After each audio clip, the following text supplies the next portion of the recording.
Hello, దేవుని నామానికి స్తోత్రాలు. మీ అందరికీ వందనాలండి.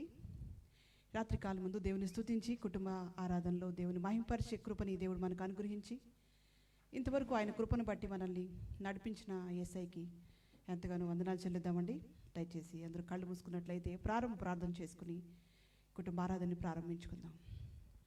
పరిశుద్ధుడా పరమ తండ్రి, ఘనమైన రాజా, మీ ఘనమైన ఉన్నతమైన మహోన్నతమైన నామానికి వందనాలు. రాజులకు రాజు, ప్రభువులకు ప్రభు, దేవతలకి దేవుడు, అన్ని నామముల కంటే పైనామం ధరించిన ఘనమైన మహారాజు నాయన, మీరు మాకు దేవుడుగా, ప్రభువుగా, రక్షకుడుగా ఉన్న విధానాన్ని బట్టి స్తోత్రాలు. అపరాధముల చేత, పాపముల చేత చచ్చన స్థితిలో ఉన్న మమ్మల్ని నాయన క్రీస్తు కూడా బ్రతికించి నాయన మేము పోగొట్టుకున్న మీ మహిమని తిరిగి నాయన మాకు అనుగ్రహించడానికి, మహిమ కలిగిన రాజ్యంలో మిమ్మల్ని స్తుతించడానికి, మిమ్మల్ని ఆరాధించడానికి, నిత్య జీవాన్ని అనుగ్రహించడానికి లోకానికి దిగివచ్చి రక్షకుడుగా మా కొరకు వచ్చిన ఆయన మీ ప్రాణాన్ని పెట్టి మీ అమూల్య రక్తంలో మా ప్రతి పాపాన్ని కడిగిన ఆయన మమ్మల్ని పరిశుద్ధులుగా, నిర్దోషులుగా మీరు చేసిన విధానాన్ని బట్టి మీకు స్తోత్రాలు, వందనాలు. మీ అందు విశ్వాసం ఉంచి రక్షించబడే కృపను మాకిచ్చి మీ రాజ్యం కొరకు, రాకడ కొరకు సిద్ధపరిచిన విధానాన్ని బట్టి మీకు వందనాలు. ఇంకా ఎవరైతే రక్షించబడలేదో అట్టి వారికి నాయన మరి ప్రభువా, ఈ దినము నాయన అనుకూల సమయంగా, ఈ దినము రక్షణ దినముగా ఉండడానికి సహాయం చేయండి.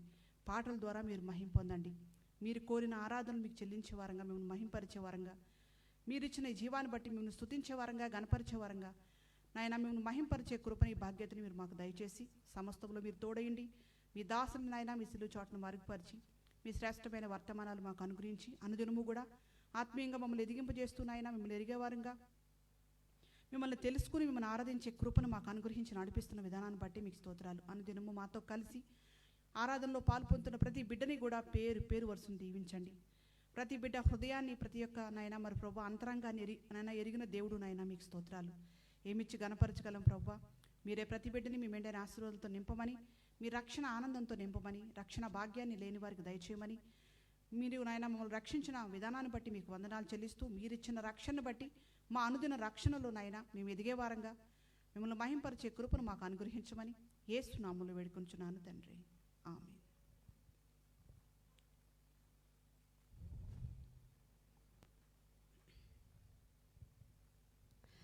మనందరం కలిసి these are the days of Elijah అనే పాటను పాడి ఆయన నామాన్ని గణపరుద్దామండి.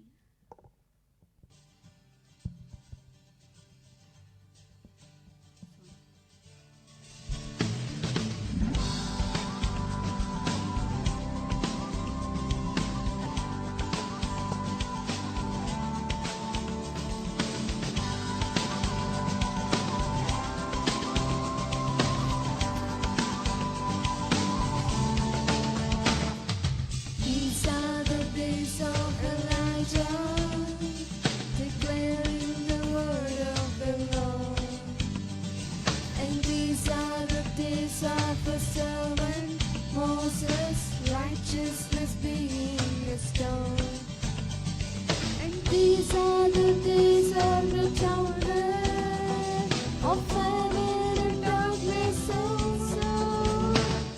See, we are the voice in the desert, crying, declaring the way of the Lord. Behold, He comes, riding on the clouds, shining like the sun, and the trumpet call. Lift your voice, it's the year of Jubilee, and God of Zion still salvation's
Jehovah. There's no God like Jehovah.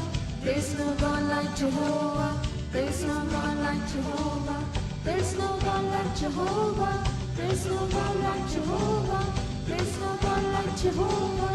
There's no God like Jehovah. There's no God like Jehovah. There's no God like Jehovah.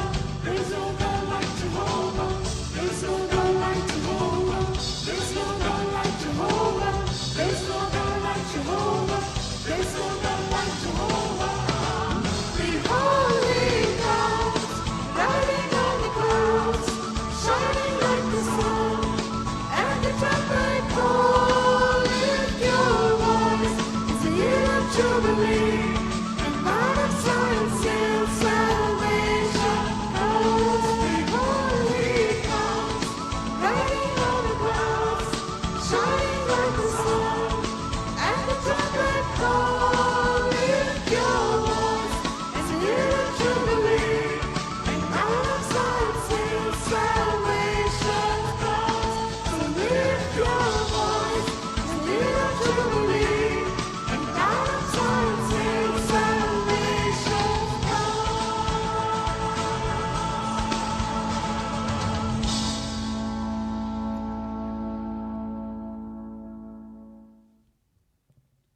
మనందరం కలిసి దేవుని స్తుతిస్తూ నిజమైన ద్రాక్షావళి నీవే, నిత్యమైన సంతోషం నీలోనే అనే పాటను కలిసి ఆయన మనకి నిజమైన ద్రాక్షవల్లిగా, మనం తీగలంగా ఆయనలో నిలిచి ఫలించే వారంగా దేవుడు మనలందరినీ సిద్ధపరిచి ఆయన మహిమార్థమై స్తుతించి ఆరాధిద్దామండి.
నిజమైన ద్రాక్షవల్లి నీవే,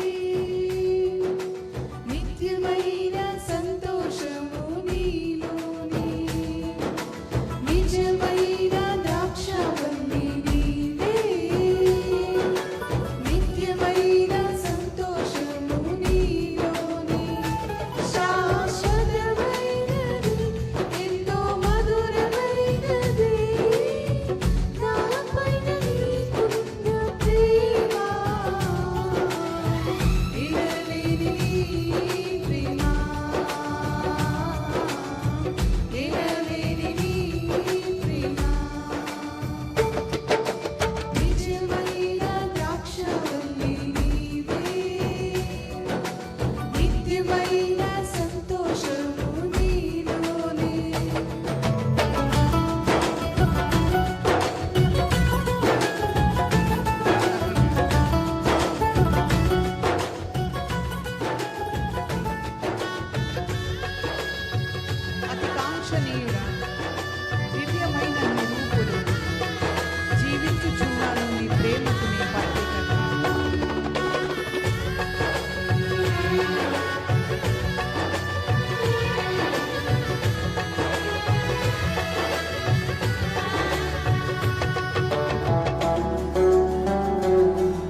రాజా రమ్యమైన సిలువకి నన్ను నడిపించు నీ చిత్తమైన మార్గం.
ఇంతవరకు దేవుని స్తుతించి దేవుని మహింపరిచి రాత్రి కాలమందు మనందరం కలిసి దేవుని ఆరాధించడానికి దేవుడిచ్చిన ఈ కృపను బట్టి ఎంతగానో వందనాలు చెల్లిస్తున్నామండి. మాతో కలిసి ఆరాధించిన ప్రతి ఒక్కరికి ప్రత్యేకమైన వందనాలు.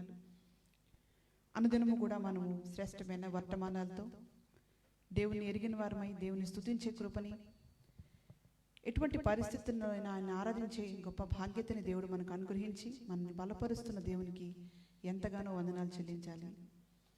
ప్రతిరోజు కూడా ఈ విధంగా మనం దేవుని సన్నిధిని అనుభవించడానికి, అంతేకాదు దేవుని వాక్య గ్రంథంలో నుంచి అనేకమైన శ్రేష్టమైన వర్తమానాన్ని తెలుసుకోవడానికి దేవుడు మనకిచ్చిన ఈ యొక్క మంచి అవకాశాన్ని బట్టి దేవుని స్తుతించి మహింపరిచే వారంగా, అంతేకాదు అనేకులకి సత్యమైన వాక్యాలు తెలియజేసే వారంగా ఈ యొక్క వర్తమానాల్ని మన అనేకులకి షేర్ చేసి అనేకులు విశ్వాసంలోకి నడిపించే వారంగా, ప్రభు రాజ్యం వరకు సిద్ధపరిచే వారంగా మనల్ని దేవుడు వాడుకోవాలని ప్రార్థన చేస్తున్నామండి. ఈ విధంగా ప్రతిరోజు కూడా మనం దేవుని వాక్య గ్రంథంలో నుంచి మనల్ని పుట్టించిన దేవుడు ఈ శరీరాన్ని ఇచ్చి, ఈ శరీరాన్ని మనకి అవయవాన్ని ఏ విధంగా తయారు చేశారో దేవుని వాక్య లేఖనాల్లో నుంచి, అంతేకాదు మనకి జీవాన్ని ఇచ్చి ఆ జీవాన్ని చివరి వరకు ఆయన ఎంతకాలం మనల్ని భూమి మీద ఉంచుతారో అంతవరకు మన దినముల పరిమాణాన్ని ఆయన పుస్తకంలో రాసించారని, అంతవరకు మనం ఆయన కొరకు నమ్మకంగా జీవించాలని, అంతేకాదు దేవుడిచ్చిన జీవాన్ని బట్టి ఆయన్ని మహింపరిచే వారంగా, ఆయన్ని గణపరిచే వారంగా, మనల్ని మహింపరచుకోకుండా, మనల్ని గణపరచుకోకుండా, మనల్ని హెచ్చించుకోకుండా ఆయన్ని హెచ్చించి ఆయన్ని మహింపరిచే వారంగా దేవుడిచ్చిన ఈ శరీరాన్ని బట్టి ఆయన పని కొరకు ఆయన యొక్క పాత్రలుగా వాడబడే కృపని దేవుడు మనకు అనుగ్రహించును కాకండి. ఈ రాత్రి కాలం ముందు మరొక శ్రేష్టమైన వర్తమానాన్ని ఇందాం. దైవజనులకు సమయాన్ని ఇద్దాం. Praise lord.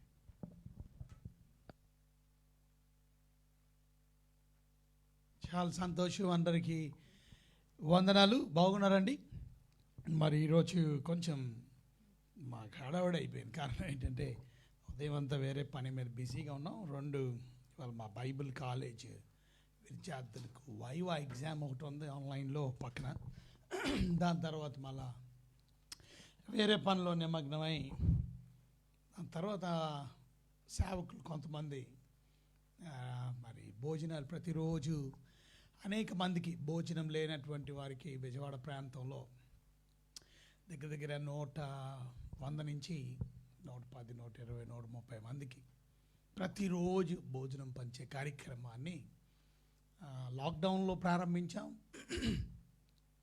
అప్పుడు బళ్ళు కూడా రోడ్డు మీద తిరగని పరిస్థితుల్లో, మీకు తెలుసు కదా, బళ్ళు మీద వెళ్తున్న వాళ్ళని పోలీసు వాళ్ళు భయంకరంగా కొట్టినటువంటి అలాంటి దినాల్లో మన వెహికల్కి పర్మిషన్ తెచ్చి భోజనం లేని వాళ్ళందరికీ ఒక 1.5 నెలల ఆ లాక్డౌన్ దినాల్లో కూడా పంచాం. దాని తర్వాత మరలా ఆగస్టు నెల 24వ తారీఖున ప్రారంభించి ఇప్పటి వరకు కూడా సెప్టెంబర్ మాసం అలాగే అక్టోబర్ మాసంలో కూడా కొనసాగిస్తున్నాం. ఈరోజు కొంతమంది సేవకులు మరి ప్యాక్ చేయడానికి వాళ్ళ రావడంలో ఆలస్యం చేసి రాలేదు ఇవాళ కొంతమంది. కనుక మేమే ఆ పనులు చేసి మళ్ళా గబగబా డిస్ట్రిబ్యూట్ చేసి రావడం. మేము ఇవాళ లేటుగా వెళ్ళాం. ఎవరైనా పంచేసారేమో అనుకున్నాం. కానీ మేము వెళ్తే 8:30కి 8:40కి ఆ టైము మా పాస్టర్ గారు ఒక ఆయన విజయభాస్కర్ గారు, ఆయన వెళ్ళి మీరు భోజనం చేశారనండి. అబ్బే లేదండి అని చెప్పి మొత్తం లైన్ కడితే ఈ చివరి నుంచి ఆ చివరి వరకు ఉన్నాం. సో చాలామందికి భోజనం లేక ఇబ్బంది పడి వాళ్ళు మీకు నాకు దేవుడు మంచి భోజనం ఇచ్చి ఉండడానికి ఇల్లు ఇచ్చి కదా, కట్టుకోవడానికి బట్ట ఇచ్చి, ఇవాళ ఉండడానికి ఇల్లు లేదు, తినడానికి తిండి లేదు, సరైనటువంటి వస్త్రాలు లేనటువంటి వారు ఎంతో మంది పేదలు నిరుపేదలు లోకంలో ఉన్నారనే విషయాన్ని గుర్తు చేసుకో.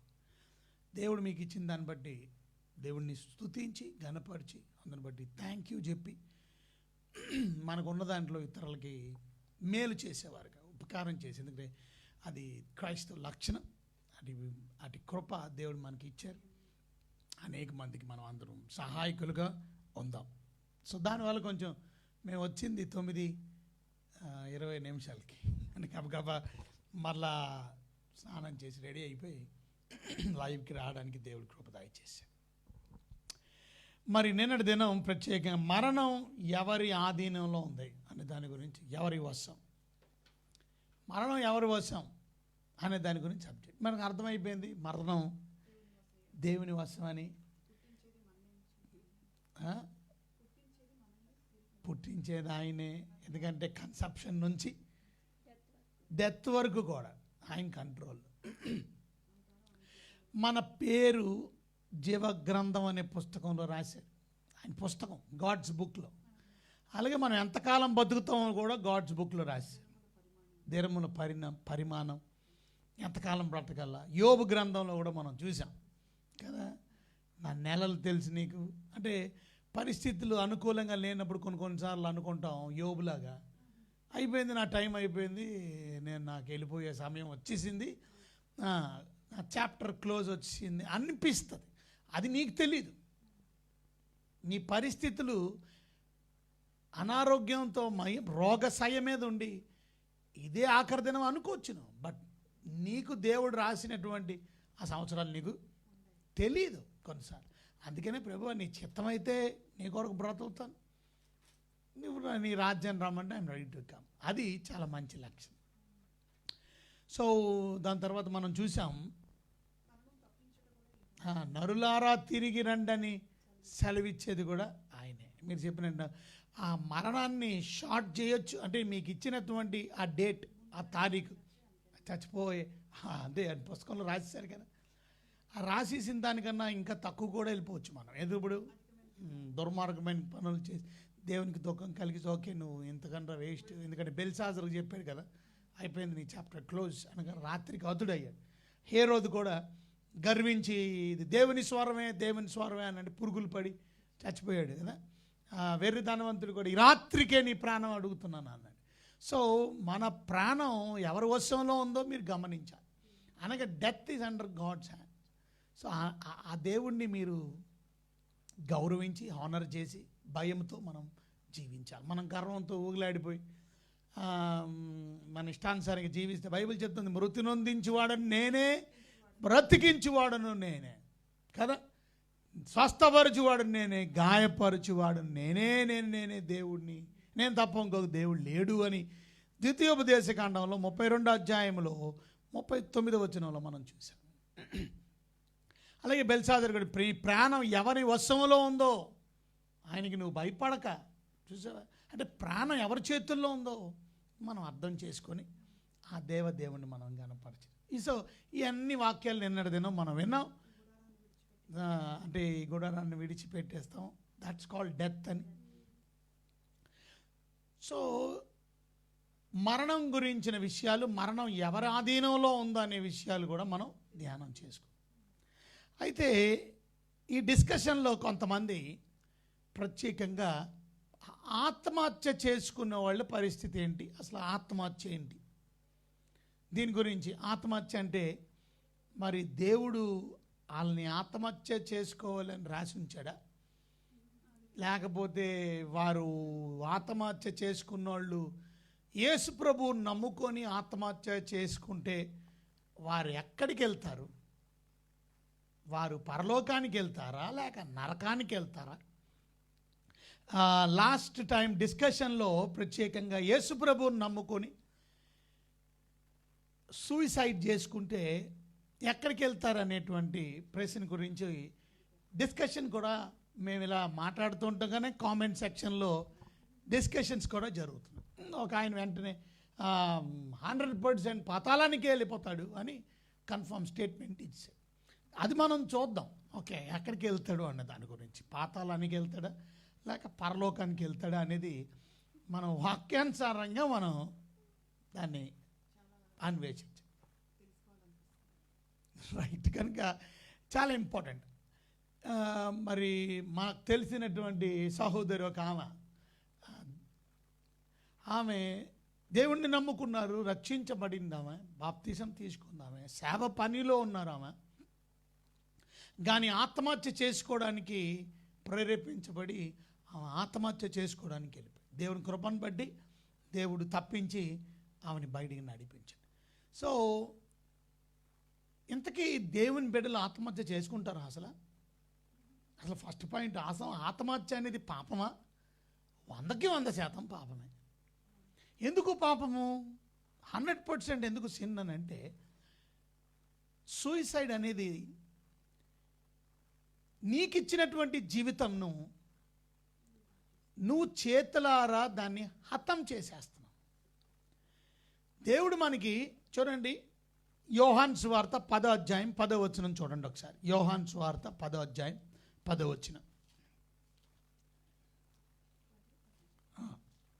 యోహాను సువార్త 10వ అధ్యాయం 10వ వచనం మాట్లాడి చూడండి.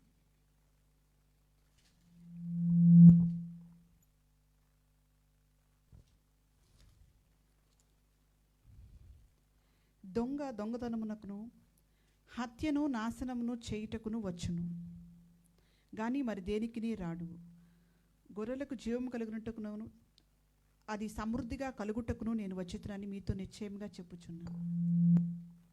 యేసయ్య ఎందుకు వచ్చాడు అక్కడ రాసుంది.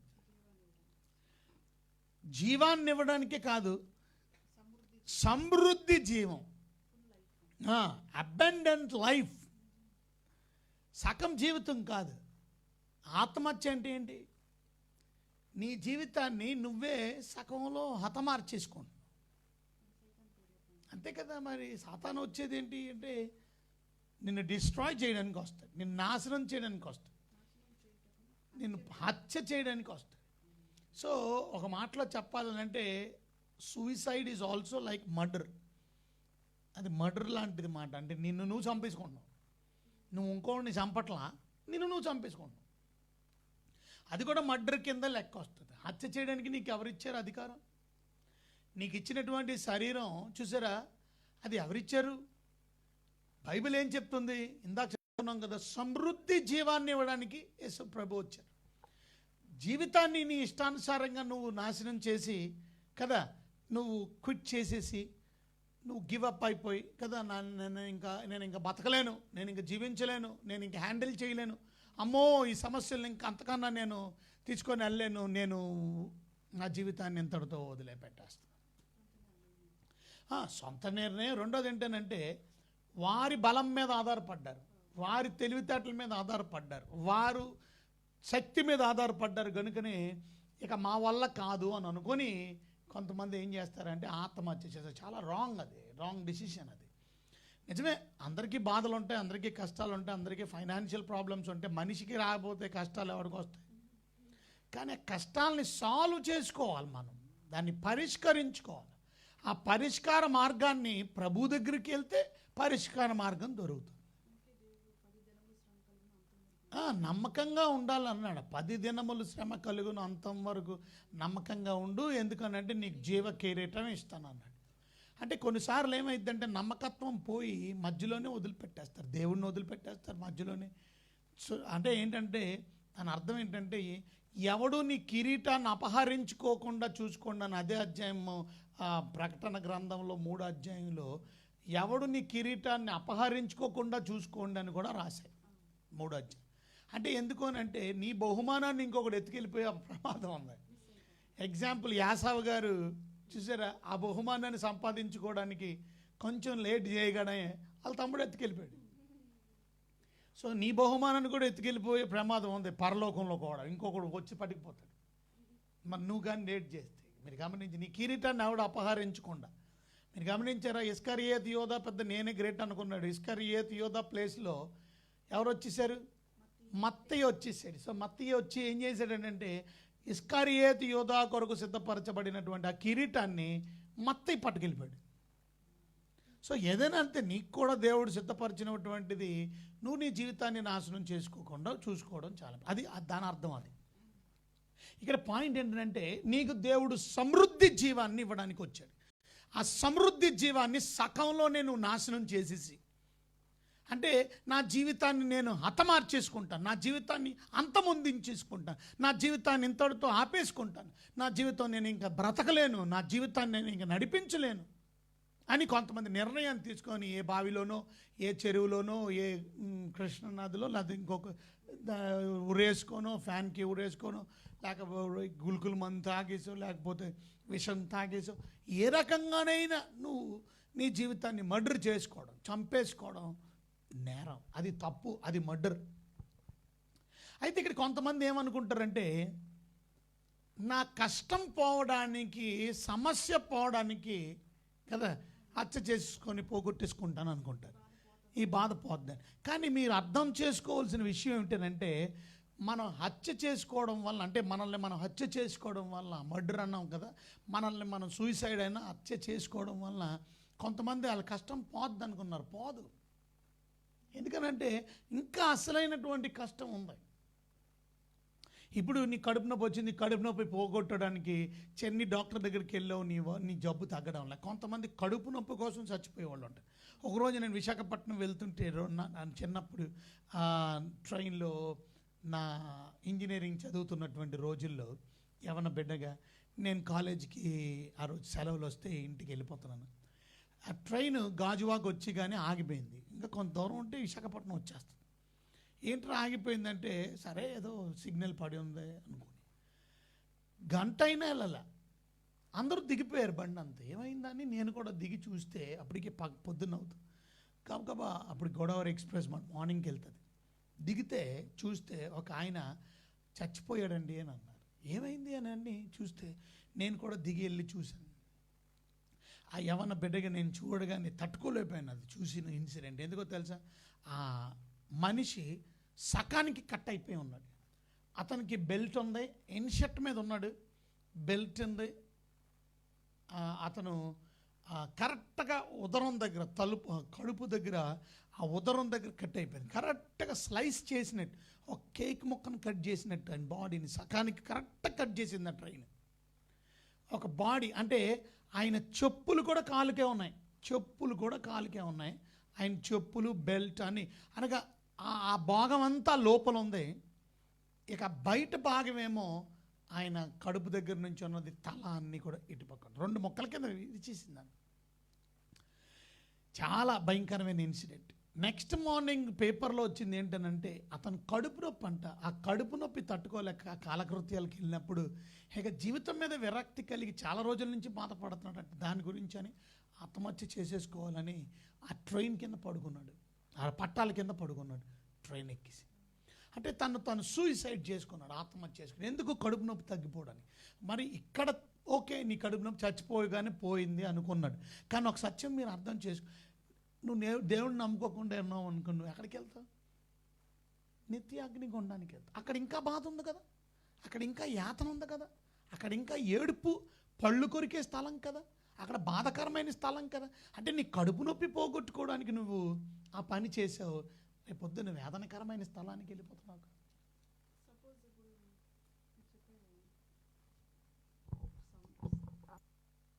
అతను దేవుని నమ్ముకోలేనందువల్ల నరకంలో పడిపోతారన్నారు. సపోజ్ దేవుని నమ్ముకుని అలాంటి పని చేసే వాళ్ళంటే వాళ్ళు ఎక్కడికి వెళ్తారు? అది మీరు చాలా మంచి ప్రశ్న అడిగారు. ఏమడిగారంటే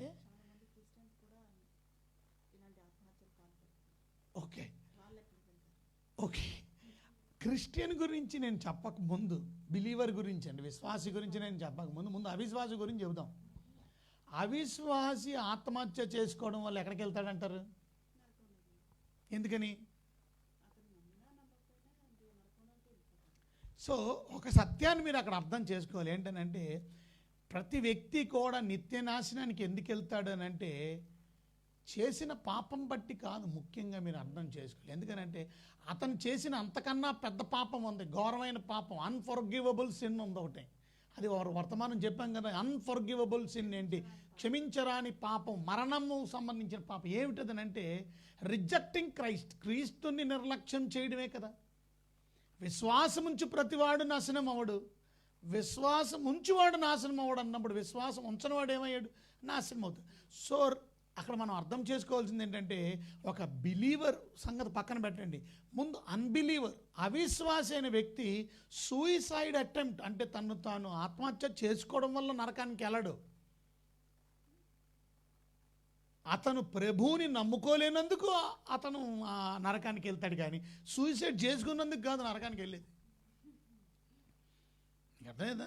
అతను చేసిన పొరపాటు మొదటిది ఏంటంటే ప్రభువుని నిర్లక్ష్యం చేశాడు, దానివల్ల నరకానికి వెళ్తాడు, కానీ సూయిసైడ్ వల్ల నరకానికి వెళ్తాడని కాదు. ముందే వెళ్ళిపోతాడు వాడు. సూయిసైడ్ చేసుకున్నా చేసుకోకపోయినా వెళ్ళేదే ఆ పాతాళానికి. ఎందుకు అని అంటే రిజెక్టింగ్ క్రైస్ట్, క్రీస్తుని నిర్లక్ష్యం చేసినటువంటి జీవం లేనోడు, లైఫ్ లేదు వాడు ఆత్మహత్య చేసుకున్నా చేసుకోకపోయినా వాడు వెళ్ళేది నిత్య నాశనం.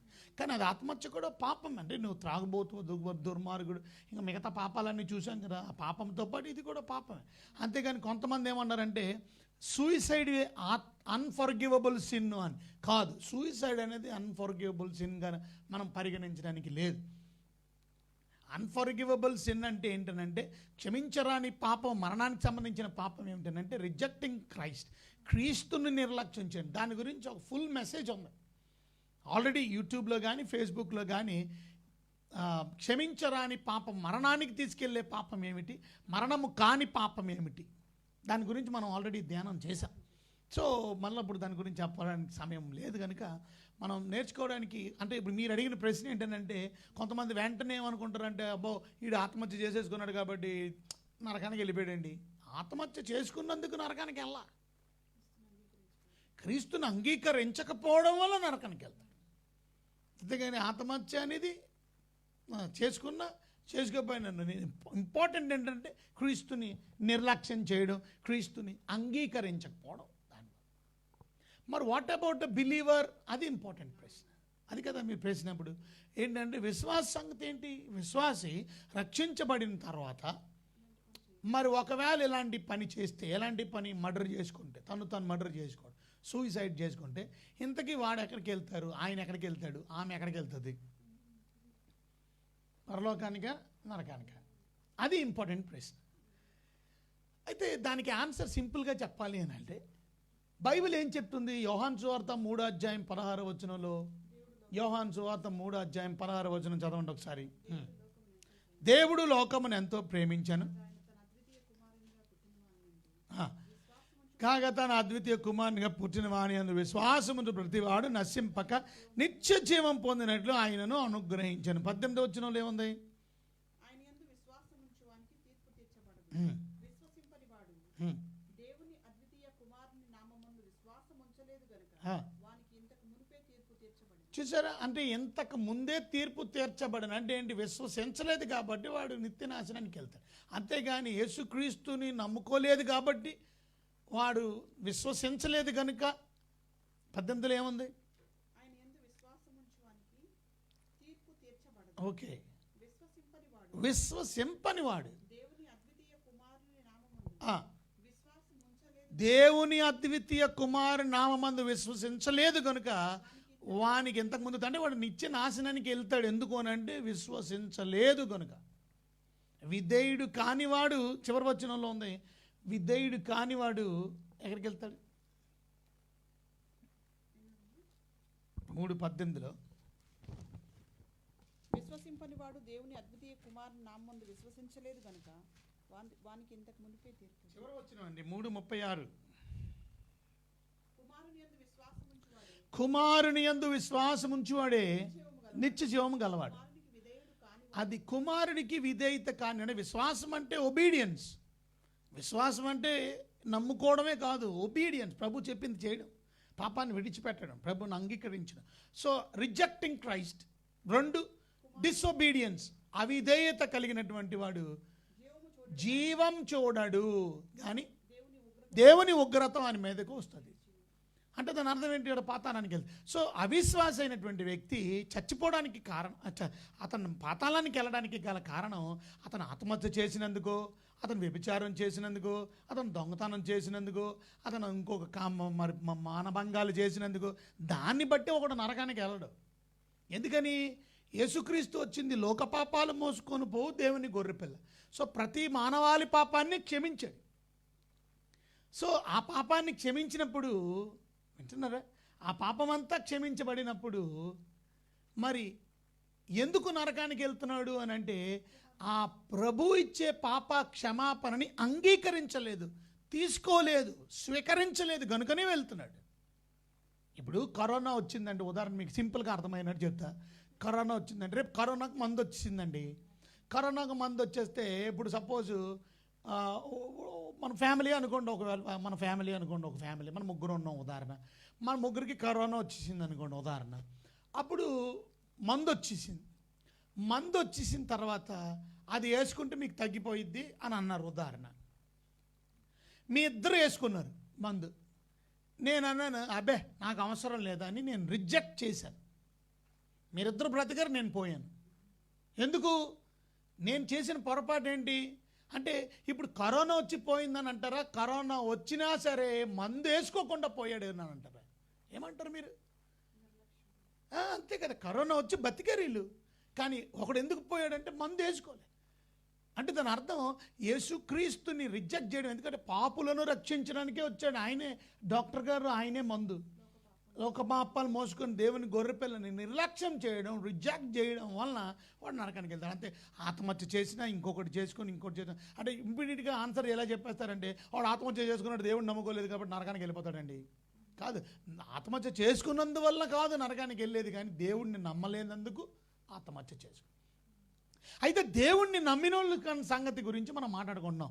యేసుక్రీస్తుని నమ్మినటువంటి వారు ఎక్కడికి వెళ్తారు? అది కదా మన ప్రశ్న. అసలు యేసుక్రీస్తుని నమ్మిన వాళ్ళు మొట్టమొదటిగా ఆత్మహత్య చేసుకోవడానికి ఇష్టపడరు. ముందు నిజంగా రక్షించబడు ఎందుకు అంటే ప్రత్యేకంగా వారు ప్రాముఖ్యమైన విషయం. మొదటిది, దేవుడు నాకు సమృద్ధి జీవాన్ని ఇచ్చాడు, ఆ సమృద్ధి జీవాన్ని నేను ఎందుకు పాడు చేసుకుంటాను? దేవుడు నన్ను నాశనం చేయడానికి కదా రాలేదు కదా, నన్ను ఎందుకు వచ్చాడు ఆయన? నాకు సమృద్ధి జీవాన్ని ఇవ్వడానికి వచ్చాడు, నాకు లైఫ్ ఇవ్వడానికి వచ్చాడు. ప్రభు దగ్గర నా కష్టాలు, నా బాధలు, నా సమస్యలు చెప్పుకొని విడుదల పొందడానికి ఇష్టపడతాను. 2 సెకండ్ రీజన్ ఎందుకు ఆత్మహత్య చేసుకోడు ప్రత్యేకంగానంటే, 2వ రీజన్లో దేహం అనేది దేవుడు నాకు ఇచ్చింది. ఈ దేహం అనేది దేవుడు నాకు ఇచ్చింది కనుక, ఈ దేహం దేవునికి ఆలయం కనుక, ఇది టెంపుల్ కనుక, ఈ ఆలయంలో పరిశుద్ధాత్మ దేవుడు నివసిస్తున్నాడు కనుక, నేను నా దేహాన్ని హత్య చేసి నా దేహాన్ని చంపేయడానికి నాకు అధికారం లేదు అని గ్రహిస్తాడు కనుక అలాంటి పని చేయడు. Because he knows this is the temple of God and the Holy Spirit is dwelling in me and how can I do this? నేను ఎలా చేయగలను? ఇలాగా నా శరీరాన్ని ఎలా చంపేయగలను? నేను అధికారం నాకు ఎలా ఎవరిచ్చారు? చదవండి 1 కొరింథీయులకు రాసిన పత్రికలో 6వ అధ్యాయంలో మనం చూస్తాం కదా, ఏమని? 6వ అధ్యాయం 19వ వచనంలో ఎంత క్లియర్గా రాసుంది, ఈ దేహం దేవుడు మీకు ఇచ్చాడని. 6వ అధ్యాయం 19వ వచనం, మీ దేహము దేవుని వల్ల మీకు అనుగ్రహించబడి మీలోనున్న పరిశుద్ధాత్మకు ఆలయమై ఉన్నదని మీరు ఎరుగరా? కనుక మీ దేహం దేవుడు వల్ల మీకు అనుగ్రహించబడింది, పరిశుద్ధాత్మకు ఆలయమై. మీ దేహం ఆలయమై అయితే పరిశుద్ధాత్మ దేవుడు మీలో నివసించడానికి. అలాంటి దేహాన్ని ఏ క్రైస్తవుడు ఇష్టపడ్డాడండి? నిజంగా గ్రహిస్తే, అమ్మ దేవుడు నాలో ఉన్నాడు, శరీరం నేను టెంపుల్, ఆయనకి శరీరం నేను లివింగ్ టెంపుల్. అంటే మనం నడిచే ఆలయాలన్నమాట, మాట్లాడే ఆలయాలన్నమాట, చూసే ఆలయాలన్నమాట. మన ఆలయాలు హస్తకృతములైన ఆలయాలు, మనం కట్టుకున్నటువంటి టెంపుల్స్, చర్చెస్, బిల్డింగ్స్, అవి మాట్లాడతాయా? బిల్డింగ్స్ చూస్తాయా? బిల్డింగ్ నడుస్తుందా? ఈ బిల్డింగ్ నడుస్తుంది, ఇది బిల్డింగ్, ఇది టెంపుల్, ఇది శరీరం, ఇది విలువ పెట్టి దేవుడు కొన్నాడు. ఎలా చేస్తారండి? ఆత్మహత్య చేయరు. ఇంకా మరి 3వ రీజన్ మనం చూస్తే, ఎఫెసీయులకు రాసినటువంటి పత్రిక 5వ అధ్యాయం 29వ వచనం మనం చూస్తే, 3rd రీజన్ ఎఫెసీయులకు రాసిన పత్రిక 5వ అధ్యాయం 29వ వచనం మనం చదివితే, చూసారా, తన శరీరమును ద్వేషించేవాడు ఎవడునూ లేడు గాని అది ప్రతివాడు దాన్ని పోషించి. మరి మీరెందుకు మీ శరీరాన్ని ద్వేషిస్తున్నారు? మీ శరీరాన్ని ద్వేషిస్తారా ఎవడన్నా? మీ శరీరం మీద మీకు విరక్తి కలిగిందా? ఎందుకు ఆత్మహత్య చేసుకుంటున్నారు? మీ ఇష్టమైనా మీ శరీరాన్ని ద్వేషించడం? మీ జీవితాన్ని మీద మీరు విరక్తి కలిగిందా? ఎందుకు ఆత్మహత్య చేసుకుంటున్నాం? శరీరాన్ని ఎవడు ద్వేషించడు కదా, అని పోషిస్తాడు, సంరక్షిస్తాడు, కాపాడుకుంటాడు. You have to love your own bodies as you love your body, you love your wife too. నీ శరీరాన్ని ఎలా ప్రేమించుకుంటున్నావో నీ బిడ్డలు, నీ భార్యను కూడా అలాగే ప్రేమించని అన్నారు. అంటే అర్థం ఏంటి? నీ శరీరానికి ఏమైనా జబ్బు కలిగితే ఎలా గుర్తిస్తావో, నీ భార్యకి కూడా ఏమైనా అనారోగ్యం అయిందా, ఎలాగుందా అనేది గుర్తించడం, అది అర్థం శరీరాన్ని ప్రేమించడం అంటే. నీ సొంత శరీరాన్ని ప్రేమించినట్టే నీ భార్యను ప్రేమించమంటే అర్థం ఏంటి? నీ సొంత శరీరానికి ఏ నొప్పి వచ్చినా ఎంత కేర్ తీసుకుంటావు, అలాంటి కేర్ నీ బాడీ అని నీ భార్య గురించి కేర్ తీసుకోవడం. That's what loving your wife. నీ సొంత శరీరం వల్లే ప్రేమించడం అంటే అది అర్థం. నీ సొంత శరీరాన్ని జబ్బు చేస్తే ఎంత ఇబ్బంది పడతావు, అలాగ అమ్మ నా భార్య అన్న. నీ సొంత శరీరం ఎవరైనా కొట్టుకుంటాడేంటి? కొంతమంది భార్యను కొట్టేస్తారు. నువ్వు కొట్టుకో ముందు, నువ్వు కొట్టుకో, తర్వాత నీ భార్యను కొట్టు. బెల్ట్ ఎట్టి కొడేస్తారు కొంతమంది కదా. నీ భార్యను కొడుతున్నావు, నువ్వు కొట్టు. నీ సొంత శరీరాన్ని ప్రేమించేవాడివి, నీ భార్య కూడా సొంత. దాని అర్థం అంటే శరీరాన్ని ఇంతగా మనం ప్రేమించి అంటున్నాం. మనం ఆ శరీరాన్ని ఎలాగ ద్వేషిస్తావు? దేవుని, ముఖ్యంగా దేవుని బిడ్డలు, వీళ్ళు క్రైస్తవులకు ఇచ్చినటువంటి ఇన్స్ట్రక్షన్స్, కమాండ్మెంట్స్. దేవుడు క్రైస్తవులు, దేవుని బిడ్డలు, విశ్వాసులు అనేటువంటి వారు ఎలా ప్రేమించాలా, ఎలా ఉండాలా, శరీరం పట్ల ఎలా వ్యవహరించాలి అనే దాని గురించి. అలాగే యాకోబు పత్రికలో కూడా 3వ అధ్యాయం మనం చూస్తే, యాకోబు పత్రిక 3వ అధ్యాయం 9వ వచనం మనం చూసినట్లయితే, యాకోబు పత్రిక 3వ అధ్యాయం 9వ వచనం చూసారా? దీనితోనే తండ్రి అయిన ప్రభువుని స్తుతిస్తాం, దీనితోనే దేవుని పోలిక అనేటువంటి పుట్టిన. అంటే మన శరీరం ఎవరి పోలిక?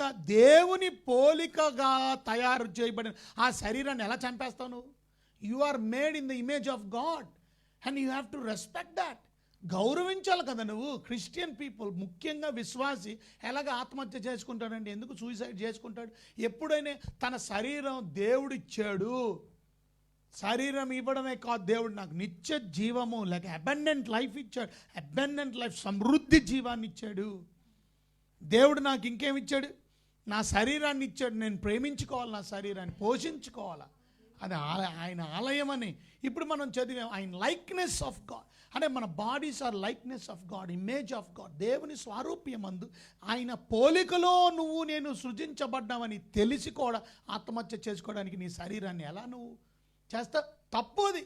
దేవుడు నేను లెక్క అడుగుతాడు కదా. ఒకరోజు నువ్వు భీమా సీట్ దగ్గర లెక్క చెప్పాలి కదా, మరి మర్చిపోక ఆ సత్యాన్ని.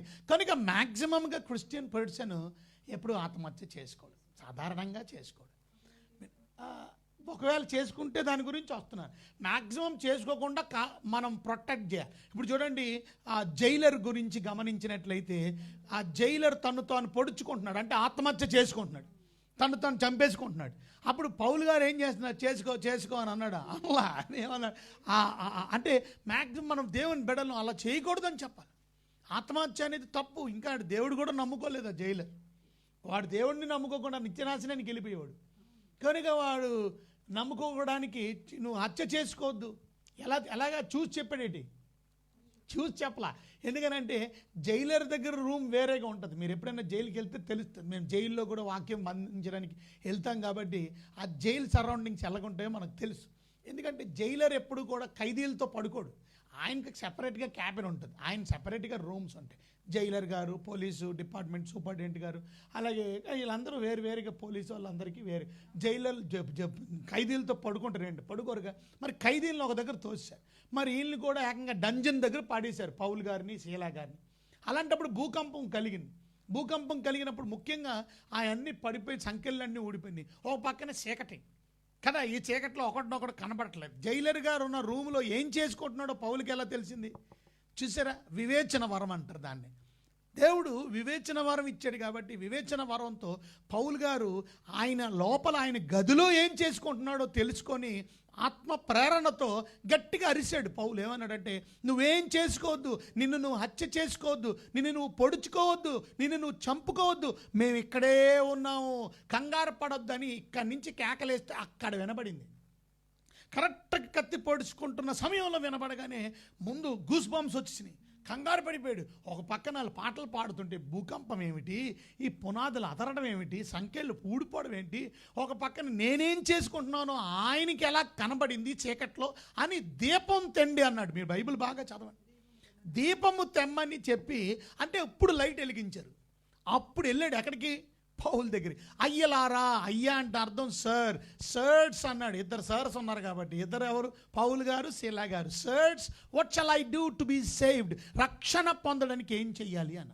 అంటే ఆయన ఆప్ చేశాడు. ఏం చేశాడు? ఆత్మహత్య చేసుకోకుండా ఆపాడు. చూసారా, ఆత్మహత్య చేసుకోకుండా ఆపేశాడు.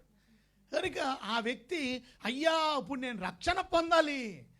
చూసారా, ఆ ఖైదీలతో ఆయన అరెస్ట్ చేసిన ఆయన ఈయనే, లేకపోతే కొట్టేసిన ఆయన ఈయనే, డంజన్లో బిగించి బొండలేసి బిగించినోడు ఈయనే. ఇప్పుడు వాళ్ళని విడిపించి ఇంటికి తీసుకెళ్ళాడు.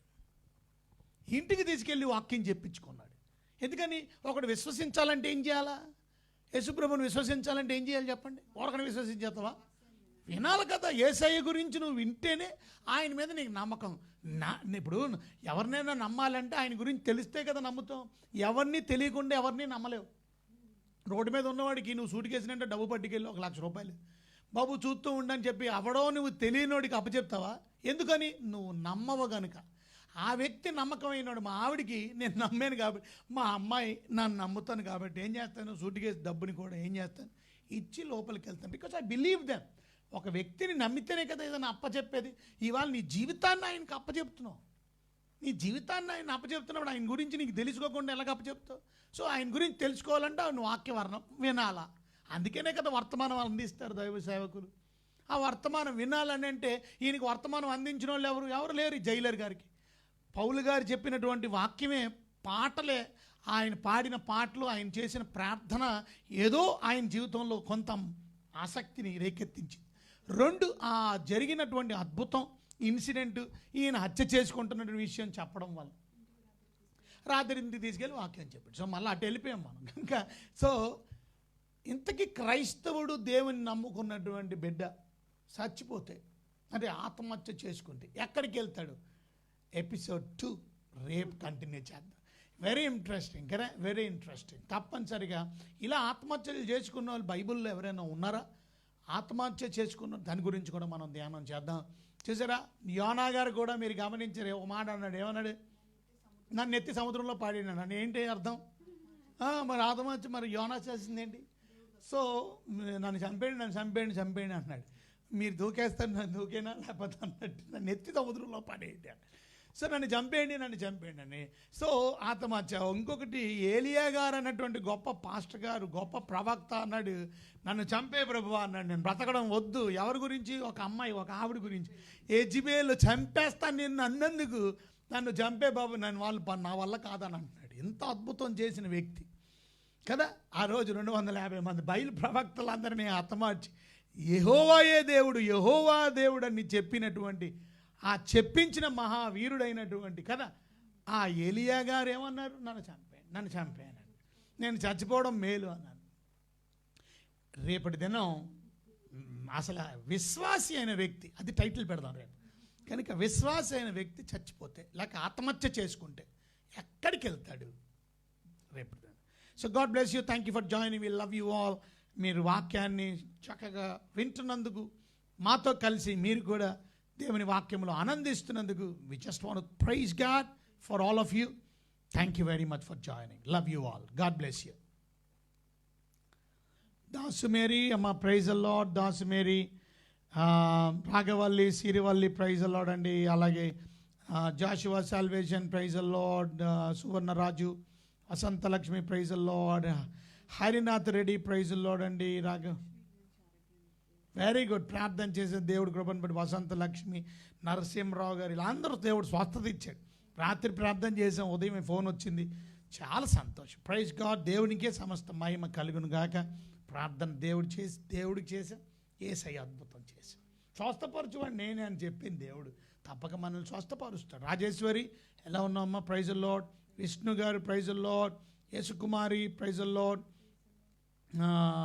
శ్రీను లోపాటి, హలో శ్రీను, శ్రీకాకుళం నుంచి Srinu, praise the Lord. Amrutha Vikas, praise the Lord. Yesukumari, Gopinath Soma, praise the Lord అండి. Geram Rangaraju, praise the Lord. Krishna R Rao గారు, థామస్ గారు, సుబ్బయ్య లంక గారు, ఎలా ఉన్నారు సుబ్బయ్య లంక గారు? విజయ్ లక్ష్మి గారు, అందరూ బాగున్నారా? విజయ్ కుమార్, గంగరప్పు గారు, ప్రైజ్ ద లార్డ్. రుబేన్ పాస్టర్ గారు, ప్రైజ్ ద లార్డ్. జార్జ్ గారు, పాస్టర్ గారు ఎలా ఉన్నారు? ప్రైజ్ ద లార్డ్ అండి. శ్రీను పాస్టర్ గారు, శ్రీను గౌడ గారు, praise the Lord. Madasi Prithviraj గారు, ప్రైజ్ ద లార్డ్ అండి. ఎఫ్రాయిం గారు, శ్యాంపాల్ పాస్టర్ గారు, పొంగాడి శ్యాంపాల్ పాస్టర్ గారు, praise the Lord.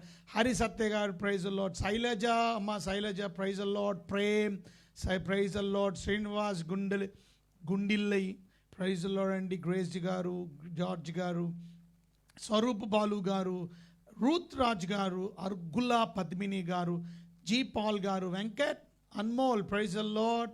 Vijay Kumar, Gangarapu, praise the Lord. Grace అమ్మ, praise the Lord. George Grace గారు, యాంథోనీ రాక్ గారు, రత్నబాను అన్నూరి, రత్నబాను, వీడి ఆనంద్ గారు, ప్రైజ్ ద లార్డ్. చిన్న సెల్విటి గారు, గుంటూరు కిరణ్ గారు, కిషోర్ గారు ఎలా ఉన్నారు? యాంథోనీ రాక్ గారు, నల్ల కోహినూరు వినోద్ గారు, praise the Lord. Rajesh, praise the Lord. Finny, Kaila, Babu Daniel గారు, పాస్టర్ గారు ఎలా ఉన్నారు? బాబు డానియల్ బాబు గారు. వెంకట అన్మోల్ గారు, praise the Lord. Geetha Mathew గారు, praise the Lord. John Prasad Rao గారు, ప్రైజ్ ద లార్డ్. శ్రీనుగౌడ గారు యూట్యూబ్ వీడియో పెట్టారు, లింక్. ఒకవేళ మీరు అన్ఫర్గివబుల్ సిన్ గురించి కావాలంటే మన పాస్టర్ శ్రీను గౌడ గారు లింక్ పెట్టారు, చూడండి. అన్ఫర్గివబుల్ సిన్ అంటే ఏంటి, సూయిసైడ్ అనేది అన్ఫర్గివబుల్ సిన్ కాదు అనేటువంటి విషయం మీకు అక్కడ అర్థమవుతుంది. బుడి రామారావు గారు, ప్రైజ్ ద లార్డ్.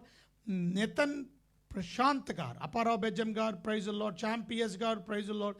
రవిరాజ్ గారు, ప్రైజ్ ద లార్డ్. సిల్వేనస్ గారు, శేఖర్ మైనిల్లి గారు, జగదీష్ బబ్బు గారు, Pothaiah, praise the Lord. Srihar Ganapathi, praise the Lord. Emmanuel Das గారు, ప్రైజ్ ద లార్డ్ అండి. శ్రీనివాస పిఠాల గారు, కోటి సిహెచ్ గారు, కడప కింగ్ గారు, జ్యోతిర్మాయి, ప్రైజ్ ద లార్డ్. చిన్న స్వరూప్ గారు, Dasu Mary, madam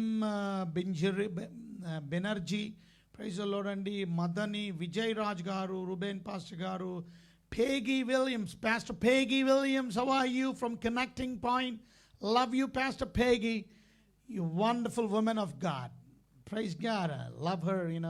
I preach at the church in Connecting Point in West Virginia every time I go. It's a family. It's our family in West Virginia, United States of America. Hi, Peggy, Pastor Peggy. God bless you. Please give my greetings to all the church members over there at your church in Connecting Point. Ramu Tambalaya, Pastor Kruparao Garu, praise the Lord, and Madam Banerjee Garu, praise the Lord, Praveen Raj Garu, praise the Lord, Jeremiah Garu, praise the Lord, and Ramu Garu, praise the Lord. God bless you all. Srinu garu malla video akkada YouTube link పెట్టారు, మర్చిపోకుండా చూడండి. So God bless you. YouTube ఒకవేళ మీరు చూడాలనుకుంటే SAC Bible టీవీకి వెళ్ళండి. Subscribe చేయకపోతే తప్పక సబ్స్క్రైబ్ కూడా చేయండి. ఓకే, సో త్వరలో మీకు యూట్యూబ్ వీడియోస్ కూడా స్టార్ట్ చేస్తాం మళ్ళీ. కానీ ఫేస్బుక్ వీడియోస్ కూడా షేర్ చేయొచ్చు మీరు. యూట్యూబ్లో కూడా ఆల్రెడీ అప్లోడ్ చేస్తున్నారు, కానీ లైవ్ రావట్లేదు. కానీ తర్వాత మన పాస్టర్ సీను గౌడ గారు ఎంతో ప్రయాసపడాలని అప్లోడింగ్ కూడా చేస్తున్నారు. So thank you very much for all that you are doing. I love you all. And Bharathi Augustine గారు, praise the Lord. So we love you all. రేపటి విషయం ప్రత్యేకంగా, ఎవరు మరి విశ్వసించినటువంటి వారు ఎక్కడికి వెళ్తారు చచ్చిపోతే, ఆత్మహత్య చేసుకుంటే అనే దాని గురించి రేపు విందాం. సో వచ్చినటువంటి వారు అందరి గురించి ప్రార్థన చేసి మనం ముగించుకుందామా? ఓకే, శుభ మీకేనో వందన స్తోత్రాలు. బిడ్డల కోసం ప్రత్యేకంగా ప్రార్థన చేస్తున్నాం. మీ బిడ్డలందరినీ దీవించండి. ఎంతో మిమ్మల్ని ప్రేమించేవారుగా ఈ భయంకరమైనటువంటి దినాల్లో, మరణకరమైనటువంటి దినాల్లో ప్రభువా మమ్మల్ని మీ రెక్కల నీడ కింద సురక్షితంగా కాపాడి ఆరోగ్యంగా ఉంచుతున్నందుకు వందన. మరి మీ దాసుడు ప్రభువా ప్రత్యేకంగా మరి సుబ్బారావు గారి గురించి, పాస్టర్ సుబ్బారావు గారు, ఆయన భార్య కూడా మరి కరోనా పాజిటివ్ వచ్చిందని విన్నాం. ఆ బిడ్డను మీరు ముట్టి స్వస్థపరచండి. మీ సేవలో కూడా, మీ పరిచర్యలో ఎంతో తోడ్పడినటువంటి వ్యక్తి ప్రభువా. మరి భోజనాలు పంచే కార్యక్రమంలో కూడా ఆయన ఎంతో ప్రయాసపడి వంట చేసినటువంటి వ్యక్తి కూడా మీ దాసుడిని ముట్టి పరిపూర్ణమైన స్వస్థతని కూడా దయచేసి ఆరోగ్యం త్వరగా కోలుకొని ఆరోగ్యవంతుడిగా సిద్ధపరచు. ఆయన చేసిన సేవని, పరిచర్యని నీరు కట్టి ఫలభరితం. ఆయనకి ఇచ్చిన భార్య, కుటుంబాన్ని, సేవని కూడా దీవించి, అలాగే కోడల్ని కూడా ముట్టి స్వస్థపరచు. ఆమెకు కూడా కరోనా వచ్చిందని విన్న ముట్టి స్వస్థపరచు ఆరోగ్యం. ఇంకెవరైతే మీ బిడ్డలు ప్రభువా కరోనాతో బాధపడుతున్నారో, కరోనాతో ఇబ్బంది పడుతున్నారు, వారిని మీరు తత్క్షణమే ఆరోగ్యం ఇస్తారని నమ్మదు. మీకు అసాధ్యమైంది ఏమీ లేదు. తప్పక ముట్టి స్వస్థపరచు. మీ కృపను బట్టి మమ్మల్ని అందరినీ మీరు రెక్కల నీడ కింద కాపాడారు. ఏ తెగులు గుడారానికి మాకు సమీపించకుండా సహాయం చేయండి. మంచి ఆరోగ్యాలతో నింపుతున్నందుకు ఆర్థికంగా మీ బిడ్డల్ని బలపరచు. అనారోగ్యాన్ని విడిపించి స్వస్థపరచు ప్రభువా. ఫైనాన్షియల్ స్ట్రగుల్స్ నుంచి విడిపించి, ఉద్యోగం లేని వారి విషయంలో ఉద్యోగాలు దయచేసి, వ్యాపారాల విషయాలు మీ కృప, వివాహాల విషయాలు ప్రభువా ఎదురు చూస్తున్న బిడ్డలు నాయన మంచి వివాహాలు జరిగించండి. వివాహమై పిల్లలు లేక ఇబ్బందులు పడుతున్నారు, సంతానం దయచేసి. ఆత్మల రక్షణ గురించి ప్రార్థన చేస్తున్నాం. ఎవరికైతే ఇంకా రక్షణ లేదో ప్రభువా, ఇదే అనుకూల సమయం, నేడే రక్షణ దేను రక్షించబడ్డానికి, మారు మనసు పొందడానికి కృప, రక్షించబడిన వారు రక్షణలు ఎదగడానికి కృప దయచేసి. మీ రాజ్యం రాడుకొని సిద్ధపరచమని రాత్రి చొక్క నిద్ర దయచేసి, మీ చేతమైతే రేపు మళ్ళీ 9:30 రాత్రికి కలుసుకోవడానికి కృప దయచేసి. యేసునామములో వినయంతో వేడుకుంటున్నాం తండ్రి, ఆమేన్. మన ప్రభు అయిన యేసుక్రీస్తు కృప, తండ్రి అయిన దేవుని వారికి ప్రేమ, పరిశుద్ధాత్మక అన్యోన్యమైన సహవాసం నిత్యం సదాకాలం సదా మనందరికీ తోడే కాపాడును కాక. Amen, amen. So God bless you. Love you all. Thank you. Tomorrow 9:30 మర్చిపోకండి. లైవ్ని షేర్ చేయడం కూడా మర్చిపోకండి. ఓకే, ఆంథ్రపాలజీ సబ్జెక్ట్ మనం ధ్యానం చేస్తున్న మానవ శాస్త్రం మిస్ అవ్వకండి. రేపటి దినం 9:30 కలుసుకోండి. అంతవరకు సెలవు. Good night.